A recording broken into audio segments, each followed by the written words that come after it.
কেন্দুগুৰি আনোৱাৰুল উলুম মাদ্ৰাছাত ৪১তম খতম জলছা আৰু মিলাদে মাহফিল সম্পন্ন পীৰৰ দোৱা ল'বলৈ হেতা ওপৰা পশ্চিম দৰং অঞ্চলৰ কেন্দুগুৰি আনোৱাৰুল উলুম মাদ্ৰাছাত বিগত বৰ্ষসমূহৰ দৰে এইবেলিও ২৪-২৫ জানুৱাৰীত দুদিনীয়া কাৰ্যসূচীৰে ইয়াৰ ৪১তম খতম জলছা আৰু পবিত্ৰ মিলাদে মাহফিল অনুষ্ঠিত হয়।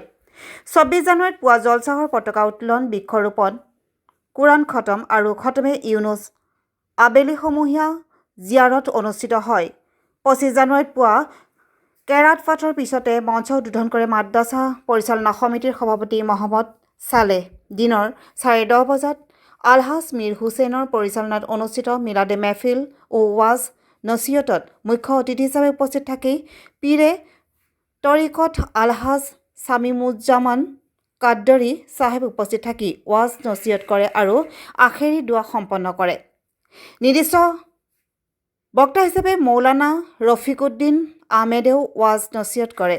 মেহফিলত মাদ্ৰাছাৰ ছাত্ৰ হাফিজ মুখতাৰুল হুছেইনক পাগুৰি প্ৰদান কৰা হয়।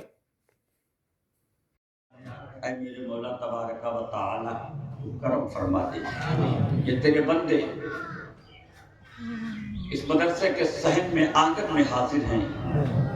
मौला सुबह से दोपहर से लोग बैठे हुए हैं तेरे महबूब की मोहब्बत में और तेरे महबूब के इस घर यानी मदरसे की मोहब्बत में बैठे।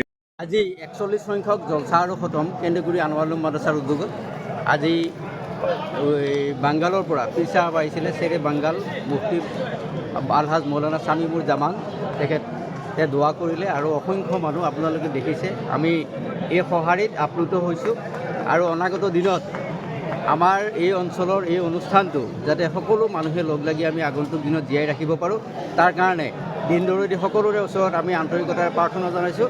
অনাগত দিনতো যাতে এনেদৰে আমাক সহায় সহযোগিতা আগবঢ়াই যায়। ধন্যবাদ। যিকোনো খবৰ আৰু বিজ্ঞাপনৰ বাবে যোগাযোগ কৰক 7896121996।